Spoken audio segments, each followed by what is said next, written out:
ఆ ఉప ముఖ్యమంత్రి ఏదో స్టేట్మెంట్ ఇచ్చిండు. ఈ రాష్ట్ర కాంగ్రెస్ పార్టీ ఇన్ఛార్జ్ మీనాక్షి గారు ఆదేశించిందట ఉప ముఖ్యమంత్రి హెచ్సియు విద్యార్థుల మీద కేసులు ఎత్తేస్తున్నాము అని చెప్పిండు. మరి పెట్టిందేవాడు? కేసులు పెట్టిందేవాడు? పెట్టిందేమో ముఖ్యమంత్రి. ఆయన్నే హోంమంత్రి, ఆయన్నే ముఖ్యమంత్రి రేవంత్ రెడ్డి. రేవంత్ రెడ్డి కేసు పెట్టడట, బట్టి విక్రమార్క కేసులు ఎత్తేస్తారట. ఇదేమి రాజ్యము? ఏదంట చూడు, తోక కుక్కని ఆడిస్తుందా, కుక్క తోకని ఆడిస్తుందా? ఇలా హోంమంత్రి ముఖ్యమంత్రి రేవంత్ రెడ్డి, ఆయన్నేమో పిల్లల మీద కేసులు పెట్టిండు. ఇలా పిల్లల్ని తెచ్చి సంగారెడ్డి జైలు వేసింది రేవంత్ రెడ్డి.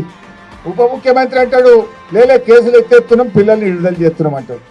ఇలా ఎవరిది నడుస్తుంది అసలు? గవర్నమెంట్ ఇట్లుంటుందా? గవర్నమెంట్కి ఒక పద్ధతి ఉండదా? మరి నేను రేవంత్ రెడ్డి అడుగుతున్నా, నువ్వు అక్రమంగా కేసు పెట్టినావు, నువ్వు తప్పుడు కేసు పెట్టినావని నీ ఉప ముఖ్యమంత్రి వాళ్ళని జైలుకి వెళ్ళి విడుదల చేయమన్నాడు. మరి నువ్వు క్షమాపణ చెప్పు.